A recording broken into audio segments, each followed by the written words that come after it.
അവനെ തല്ലണം, കൊല്ലണം. ഒരു പെട്ടെന്നൊരു ബലാത്സംഗ പരാതിയോ പീഡന പരാതിയോ ഒക്കെ കേൾക്കുമ്പോൾ നമ്മൾ ഏവരും വൈകാരികമായിട്ട് പറയാറുള്ള കാര്യമാണത്. അതായത് നമുക്ക് കോടതിയോ അവന് തടവറയൊന്നും വിധിക്കണ്ട, അവനെ പോലീസ് തന്നെ ഷൂട്ടേഴ്സ് സൈറ്റിൽ വെടിവെച്ച് കൊന്നാൽ നല്ല രസമായിരിക്കും എന്നൊക്കെയാണ് നമ്മൾ പറഞ്ഞു കേൾക്കാറുള്ളതല്ല, വൈകാരികമായിട്ട് നമുക്കങ്ങനെ തോന്നുകയും ചെയ്യും.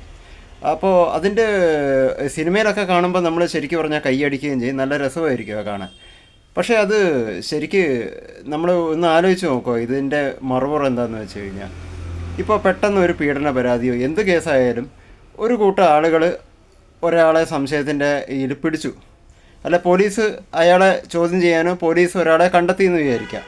ആ പോലീസിൻ്റെ കണ്ടെത്തൽ ചിലപ്പോൾ തെറ്റാണെങ്കിൽ, ചിലപ്പോൾ അയാളെ വെടിവെച്ച് കൊന്നു കഴിഞ്ഞാൽ അയാളല്ല അതിൽ പ്രതിയെങ്കിൽ ജീവൻ തിരിച്ചു കൊടുക്കാൻ ഈ വക പോലീസിനോ ഒന്നും പറ്റില്ല.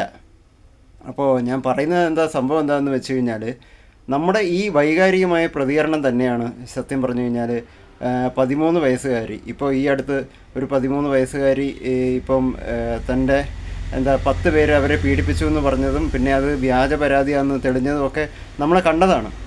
അപ്പോൾ അത് ശരിക്കും പറഞ്ഞു കഴിഞ്ഞാൽ ഈ 13കാരിയെ പീഡിപ്പിച്ചു എന്ന വാക്ക് കേൾക്കുമ്പോൾ തന്നെ നമ്മുടെ മാധ്യമങ്ങളൊക്കെ ആഘോഷിച്ചു.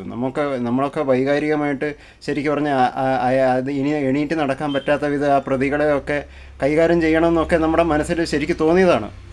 പക്ഷേ ഇതിൻ്റെ എന്ന് പറഞ്ഞു കഴിഞ്ഞാൽ സത്യാവസ്ഥ പുറത്തു വന്നപ്പോഴാണ് അവർ നിരപരാധിയാണെന്നും അവർക്കൊപ്പം നിൽക്കണമെന്നും നമുക്ക് ശരിക്കും പറഞ്ഞാൽ തോന്നിയത്.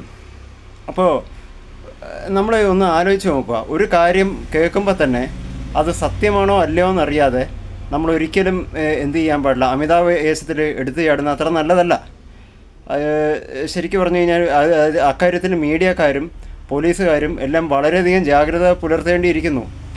സോ നമ്മളെപ്പോഴും വളരെ ശ്രദ്ധിക്കേണ്ടതെന്ന് പറഞ്ഞു കഴിഞ്ഞാൽ, വാർത്ത കേൾക്കുമ്പോൾ അത് ശരിയോ തെറ്റോ എന്ന് അന്വേഷിച്ച് അതിനുള്ള സമയം എന്തായാലും നമ്മൾ കൊടുക്കണം. അല്ലാതെ പെട്ടെന്നുള്ള ഒരു ആവേശത്തിൽ എന്തെങ്കിലുമൊക്കെ ചെയ്യാൻ വേണ്ടി, ഇത് സിനിമയല്ല, ഒരു ബ്ലോക്ക് ബസ്റ്റർ സിനിമയല്ല. ഒരു ബ്ലോക്ക് ബസ്റ്റർ സിനിമയിലാണെങ്കിൽ ഇത് കാണാൻ നമുക്ക് ശരിക്കും പറഞ്ഞാൽ നല്ല ആവേശമായിരിക്കും. അത് റിയൽ അല്ല.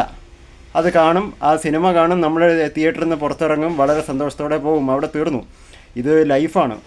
അപ്പോൾ അതുകൊണ്ട് സത്യം പറഞ്ഞു കഴിഞ്ഞാൽ എന്തെങ്കിലും ആരെങ്കിലും ഒരു പരാതി കിട്ടിക്കഴിഞ്ഞു കഴിഞ്ഞാൽ അയാൾക്കെതിരെ കൃത്യമായിട്ടുള്ള തെളിവുകളെടുത്ത് ശാസ്ത്രീയമായി അന്വേഷിക്കാനുള്ള ജാഗ്രത ഇവിടുത്തെ പോലീസുകാർ സത്യം പറഞ്ഞാൽ കാണിക്കേണ്ടതുണ്ട്.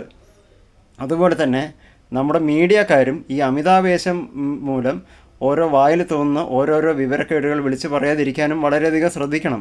ഓക്കെ, ഇത് ഇക്കാര്യത്തിൽ കൂടുതലൊന്നും ഇത് ഞാൻ പറയാമെന്ന് പറഞ്ഞു കഴിഞ്ഞാൽ, പിന്നെ ഇപ്പോഴുള്ള പരാതികൾ, അതായത് സ്ത്രീകളെയും കുട്ടികളെയും സംരക്ഷിക്കാനുള്ള നിയമങ്ങളെ പരമാവധി ദുരുപയോഗപ്പെടുത്തുന്ന ഒരു കാലം കൂടിയാണിത്. അപ്പോൾ ഇതിൻ്റെ മറുപടി എന്താണെന്ന് വെച്ച് കഴിഞ്ഞാൽ, ഇനി മുതൽ ആർക്കെങ്കിലും സ്ത്രീകൾക്കോ കുട്ടികൾക്കോ എന്തെങ്കിലും ഒരു പ്രശ്നം വന്നാൽ ആളുകൾ അതിൽ ഇടപെടാൻ രണ്ടാമതൊന്നും കൂടെ ഒന്ന് ആലോചിക്കേണ്ടതായിട്ട് വരും എന്ന് ചിന്തിക്കും. അക്കാര്യത്തിൽ ഒരു തർക്കവുമില്ല. അപ്പോൾ ഇതെങ്ങോട്ടാണ് ഈ പോക്ക് എന്നൊക്കെ നമ്മൾ ശരിക്കും കണ്ടറിയേണ്ടതുണ്ട്. Okay, thank you.